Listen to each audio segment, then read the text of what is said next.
Hello, everybody, and welcome to the Shambles United podcast.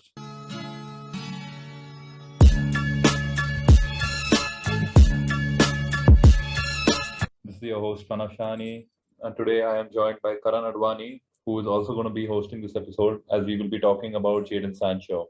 Now, for a lot of Premier League fans, we've been only reading about Jadon Sancho in the news and haven't really watched too much of him. Obviously, at the Euros, he started England's quarterfinal against Ukraine, and he put in a good show. But apart from that, we've just seen him in the Champions League and a few games of the Bundesliga on TV. So we thought that for today's episode, we'll get in touch with a German expert. So just later in this podcast, you'll be hearing from Thomas Johnson, who has been a lifelong Bundesliga fan. In fact, he's been supporting Dortmund for the longest time. So he can probably give us a better insight into the kind of player he is and what he'll bring to United. But the Jadon Sancho transfer saga is something that has been rumbling on since last summer, and I know you, Karan Advani, have been following it from the moment there was an interest to there being bids knocked off, to there being personal terms agreed, to there being a lot of twists and turns. So what have you made of this entire Jadon Sancho saga? And eventually, when we signed him for say 72 or 73 million pounds, do you think that we've got a good price for him, or do you think we've still overpaid for him, despite the price coming down from last summer?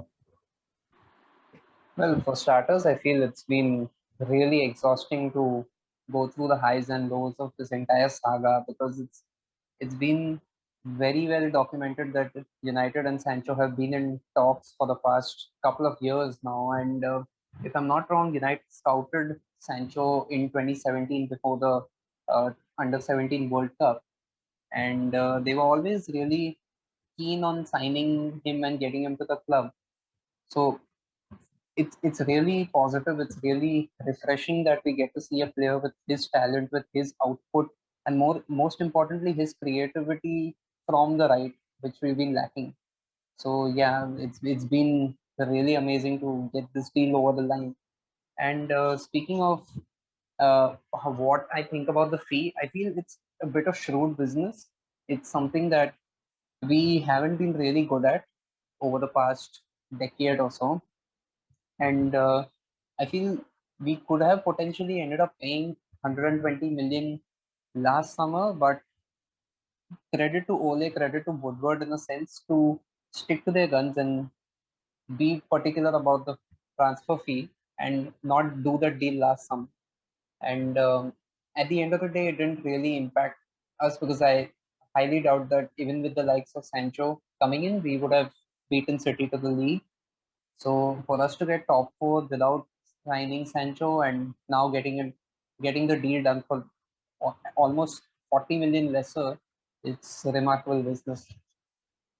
And what kind of an impact do you think he's going to have on the team? Because he can play on the left, he can play on the right. He's previously played as a number 10 too. So, what do you think his best position for us is going to be? Obviously, most of us think it's going to be on the right, but do you see Ole maybe using him on the left, maybe playing Greenwood on the right for certain games, or maybe playing him down the middle with with sort of two number tens with Bruno on one end and Sancho on the other, like maybe a Christmas tree formation. What sort of position do you see Sancho play for United? Well, we've seen Ole be really free in terms of how the players in the front four are switching in and around games because we've seen Bruno playing on the left, on the right, we've seen Pogba doing it, we've seen the likes of Martial, Rashford, Greenwood, and Dan James really switch it around. Having a player like Sancho is really beneficial to the way we play because we've been one of the worst teams in the Premier League when it comes to our creativity and our productivity from the right. So to get Sancho predominantly as a right winger is what I believe is going to happen. But having said that, I feel Sancho is someone who you get a different version of Sancho on the left and a different version of Sancho on the right because he's way more direct on the left. He backs himself to get the ball inside, cut into the right, and finish it into the top corner, like full FIFA style from the left. And on the right, he happens to take players on more and put in a creative, get into a creative role. So I feel Sancho is going to be starting most games on the right, but he is going to be switching with the likes of Rashford and Martial and Greenwood. Uh, throughout the course of the season. Absolutely. And another thing about him is that he's a pretty clinical finisher because been outperforming his XG for the last 3 seasons. And even though this past season his numbers have reduced, but that's probably because Dortmund are more focused on giving the ball to Haaland and getting goals from him. But I think that he's still proven himself to be a really clinical finisher, and I think it might take him a few months to get used to life in the Premier League. But I think once he's set in, he could be an early contender for Player of the Season too. He's going to give Bruno that kind of competition because he comes with that kind of attitude of a winning mentality, and he's also a really good creative player. He can give you the numbers. So I'm really looking forward to him. Even I think he's going to mainly play on the right, but I do think in certain games he could be playing on the left because Rashford could miss a few games through injury at the start of the season. So maybe Ole might start Sancho on the left and Greenwood on the right. So it depends. It remains to be seen. And I think now is the perfect time to welcome our guest to the show. So I think let him take it over from here. So hi Tom, thanks for joining us. It's been a long time coming, and Jadon Sancho has finally joined Manchester United after 1 year of negotiations and backs and forth and everything. So what do you think about firstly the impact that kind of sale will have on Borussia Dortmund, because he's obviously a pivotal part of the way that team plays. So how do you see that affecting Borussia Dortmund in the coming years? I mean, it would definitely affect them. I think most Dortmund fans have made their peace with losing Jadon Sancho this summer. I know for myself, I thought there was a very good chance he would leave last summer. So to get an extra year out of Jadon, watch him develop a little bit more as a leader as well, along with the likes, sort of bringing in the likes of Jude Bellingham and Erling Haaland. It felt like he took an extra step this season.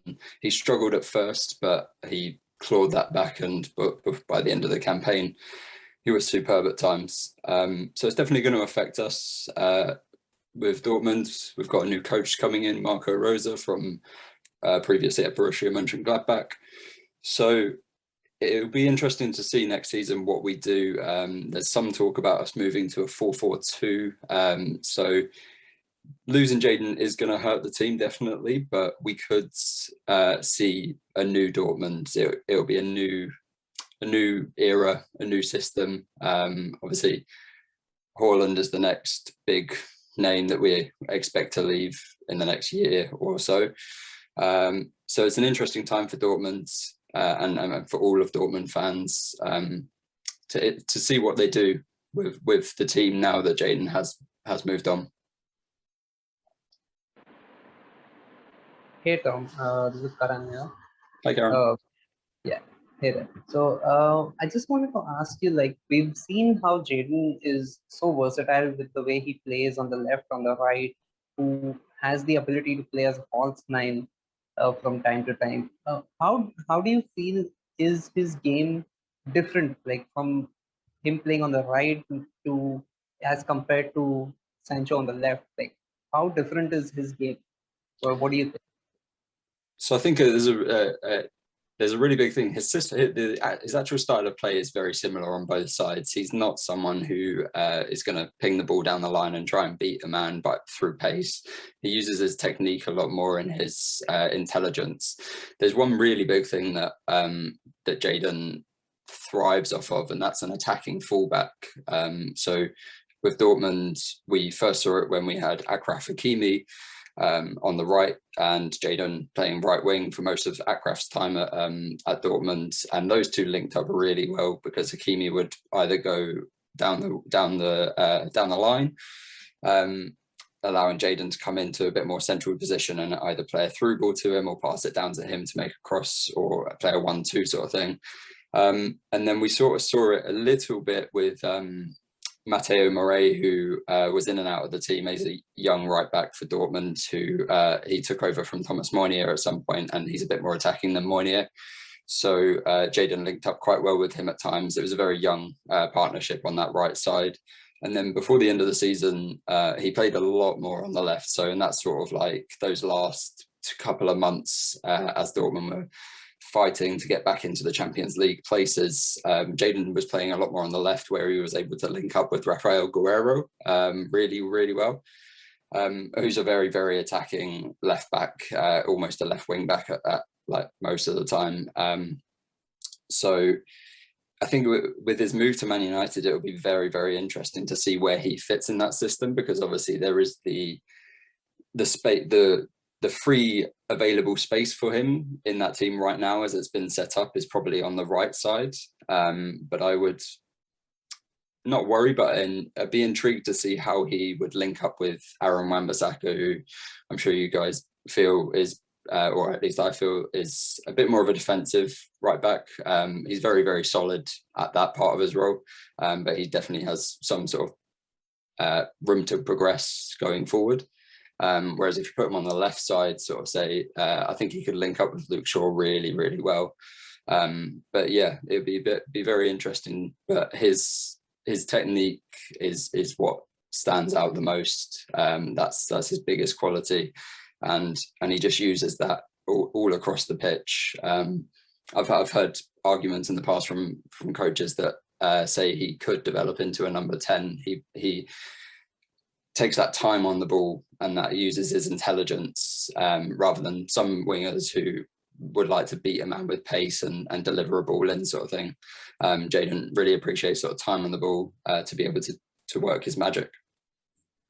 Absolutely, and it's reported that 72 million pounds is the fee that United will be paying Dortmund. So which team do you think has got the better end of that bargain? And do you think Sancho will hit the ground running in the Premier League, or will he take a couple of months to adapt to? Obviously, it's similar to the Bundesliga, but it's obviously a more competitive and a more tricky league. Yeah, I think the deal is actually pretty fair, and there's a part of me that's quite glad that Jadon hasn't gone for a world record or a Premier League record fee sort of thing, or that have that over 100 million tag attached to his name. I feel because of the deal that is pretty good for both parties. I think Dortmund obviously need the finances in with the current situation of the past sort of year and a half and the loss of ticket holders over that time. So, and United have got their deal. They held out for it. Okay, obviously circumstances changed and stuff, but they held firm and they got a good deal in the end. But yeah, I think both teams will do well. I'd be really interested to see where Dortmund if they can use any of that money. There's already been sort of young players that they're after. But for Jadon, I'm always sort of, I never like to rush a player or like expect too much from them too soon. That's just personally, I always like to give any team that I support, give them a year to bed in, sort of thing. But obviously for that price, you are expecting them to hit the ground running a bit more. I definitely think he can. I definitely think there's a good chance if he gets in to pre-season a bit early. Obviously with the Euros and England going to the final, that might be a bit difficult. But I think that we've seen that Solskjaer, I don't think he's going to rush him into the first game if he doesn't think that he's ready. And I think that's not a bad thing when you've got someone like Mason Greenwood or like Dan James and stuff. Like, they've been capable, if not, they're not the level that Jadon Sancho is at right now, but they'll be capable to hold the fort until Jadon's ready. Yeah, indeed. Like one of the things that I was really curious about, like we've been going through this Jadon Sancho saga for well over a year or potentially 2 years, ever since Ole is gotten into the club. I just wanted to ask you, like at the end of the last summer window, we saw that Jadon definitely he did not get his dream move. He didn't get to move to Manchester United. But how much do you feel he's matured? Like since that setback, because it shouldn't be very easy for a young player to stay away from home when he has a really good opportunity to move up in the next step of his career. How much do you think he's matured over the past 12 months, and do you feel that the previous 12 months and that experience is going to help him transition into the Premier League a lot quicker? Yeah, I think he's matured massively. There was definitely that period at the start of the season where you could see that he was maybe a bit not upset, but a bit annoyed that he hadn't got that move. I think he had been expecting it throughout the previous sort of season as well. But I think he bounced back after sort of the first couple of months of the season really well, showed how mature he was. He took, for example, Jude Bellingham completely under his wing. And I think the signing of Jude Bellingham actually sort of almost helped him like sort of move on from not moving last summer, because he had that young English player that he could see himself in how he's moved to Germany and at a young age, for the benefit of his progress. So Jadon really matured very well last season.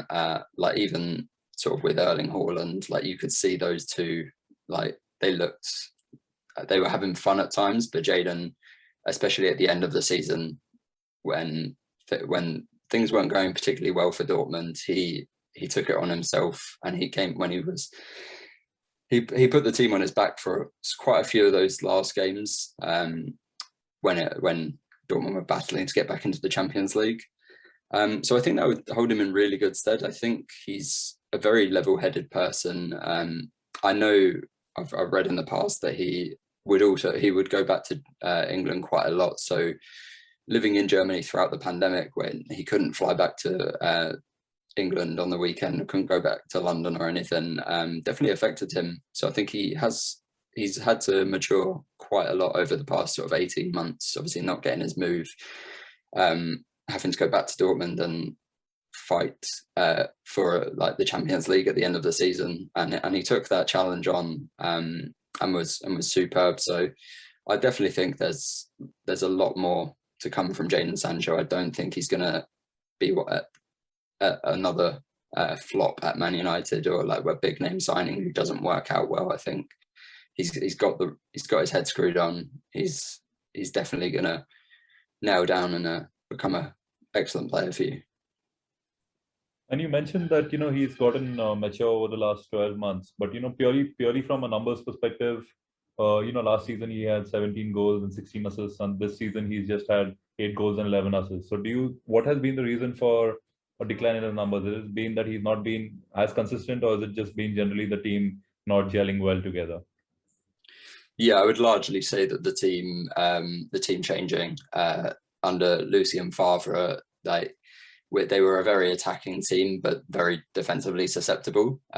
So whilst they attacked really well and a lot of it went through Jadon, when things didn't go very well, there was a lot of struggle. And I don't read too much into those numbers last season, because when he was in form at the end of the season, he was superb. But there was I think a three game stretch where he was getting a goal and a assist a game, in proper like clutch moments, like where Dortmund needed him to step up. He did that. So, and I think he'd been excelling for those numbers. I previously looked into it a year or so ago. He'd been exceeding his like XG and XA for every one of those seasons up to that point. So a little bit of natural regression in the stats is expected. And I think goals wise, you look that the team funneled goals through Erling Haaland last season, especially. And obviously they had only had 6 months together before that. So and there was a couple of spates of injuries. There was the early season sort of not playing to his potential. So yeah, there was no point last season where I was worried that Jadon wouldn't come out at the end of the season without at least having a solid sort of spell, and he did so. So overall, those numbers wouldn't worry me. Yeah, that's really good to hear. But like one of the things that I've been doing over the past couple of weeks, especially since we've gotten close to the deal and eventually ended up sealing the deal, is that I've been reading a lot about how Sancho approaches the big games and how he really changes the way he has to adapt. Because we've seen Borussia Dortmund play on the counter against the likes of Bayern or maybe Borussia Mönchengladbach in those tricky encounters. So we've noticed a similar pattern at United, where we tend to go down the route of maybe taking on Man City or Chelsea on the break and through those quick transitions. how different is Sancho's game in those big games? Like, do you feel it really changes the way he adapts with his defensive contribution, or is it more or less the same thing? It's interesting because the big games is one thing that I still want to see some more of Sancho in, sort of like step up in, because there's what it's been one sort of spot that the games against Bayern Munich, he's not had a particularly good record playing for Dortmund against Bayern Munich. A couple of years ago, he got sort of taken off around half time, sort of thing, and he's not put his output there. But then, okay, Dortmund have struggled against Bayern Munich generally over the past few years. He's fared a little bit better against RB Leipzig and teams like Borussia Mönchengladbach and that sort of thing. But it is one thing that I would definitely like to see a bit more of him in those big games, and I think we will with his move to Man United, and obviously with the Premier League. I think you have a few more of those bigger teams where there's a bit more crunch battle games. It's interesting with Jadon because on the counter, he's not slow by any means. Like, he's definitely got some pace about him, but he's not what I would put up there as one of the fastest players around, sort of thing. Like, he's no Kylian Mbappe. He's not going to kick the ball and run after it and out chase a lot of people, but he uses his timing on the ball really well. I remember being at a game against Wolfsburg a couple of seasons ago, and it was quite near the end of the game, sort of thing, and he sort of took the ball from about the halfway line, quite near the end of the game. So they were pressing, the opposition team were pressing for a goal, and Jadon exploited the space that was left there on the counter attack to make it 2-0 and finish the game off. So it's definitely a part to his game. I'd definitely be interested in seeing how it fits in with the likes of, say, Marcus Rashford, who is that sort of player who wants to be on the counter attack and go, but he'd be on the line of defenders and stuff. And I could very much see Jadon Sancho picking him out on that sort of counter attacking run. So it's definitely something that I'd be interested in seeing. Yeah, that's really interesting to know. Like, it's going to be really interesting to see how he's going to be coping with the physicality of the league and how Premier League football works in general. So, like, having said that, you mentioned how Jadon Sancho is probably not as better suited to countering as much as Marcus Rashford or maybe a Dan James who likes to run into space. Mm-hmm. So, like, going into the complete opposite, like, do you feel Jadon Sancho's technical ability in close spaces gives him that extra spark in maybe finding these runners? Like, we've seen the likes of Bruno Fernandes and Paul Pogba find Marcus Rashford and Dan James and Mason Greenwood in these big games when they have space to run into. Do you feel Jadon Sancho is going to be one of the runners, or is he going to be one of the players who would prefer playing the ball over the top to these runners? Like, what do you think? Yeah, I think he's more the person who's going to be playing those balls than the runner. As such, I think we've seen a lot of him at Dortmund as the player who will take the ball and want someone to be running in behind the defence, as it worked so well with Erling Haaland at times, who wanted to make that run, or when he had one of the like when he was teaming up with Akraf Hakimi on the right, he was controlling the game, taking the time and then like waiting and finding the run. Or if it's Marco Reus coming on the left, he waited. He's not going. I would be surprised if he's going to be one of those consistent runners in the type of Rashford or James. I would see him much more as someone like Fernandes or Pogba, who's going to take their time on the ball, or they're going to pause the ball and ping the ball to the runners. That's definitely more his game than what I've than him running behind defenses or anything. But his technique, his close control, his passing ability is very, very good. So he does it well. It's a good option to have. And I mean, having players like Rashford and Dan James and Mason Greenwood who we should hopefully see a massive step up with this season if he's not having to sort of be relied on to be that right wing option. I think they could definitely exploit defenses with those in behind and Jadon passing them balls through to them.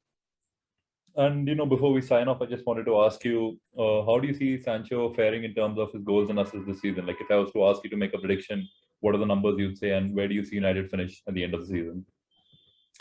Cool. I'd probably say around sort of 6-7 goals, maybe 9-10 assists, I reckon. I think that would be a very sort of solid first season for Jadon. I don't expect him to start first week sort of thing. I think it would take a couple of weeks because of the Euros and everything. So I think that output would be a solid first season. I've seen enough from him in the past that he could completely exceed those numbers, but we've seen a lot of Bundesliga players go over to the Premier League in the past few years and take some time to bed in with the pace and the power of the league, such as Kai Havertz. So it'd be interesting, definitely interesting to see where he comes out at the end of the season. Man United, I think certainly they look nailed on for top 4. I would like to see them sign a central defensive midfielder. And I think they've got definitely a good chance of pushing on and challenging the likes of City and Liverpool for the title next season. It'd be interesting to see what City do with their squad as well. Obviously, they've been linked with a couple of people, but no big names through the door as yet. But I definitely think they can progress, and they've shown each year, even when I've doubted them in the past and doubted Solskjaer, they've shown progression each season pretty much under him. So there's no reason why with Jadon's introduction they can't press on next season and challenge for the title. Absolutely. I mean, thanks for your time, and we've learned a lot more about Jadon Sancho. So hopefully, what you say comes true, and he really kicks on another great season for us. Yeah, I mean, I'm not a Man United fan, but I will be watching Jadon and hoping he does all the best as a Dortmund fan. Perfect. All right. Cheers, mate. Lovely. Thanks, Pranav. Cheers. Nice Cheers. having you. Thanks, Karan. Cheers, bye. Cheers. Bye-bye.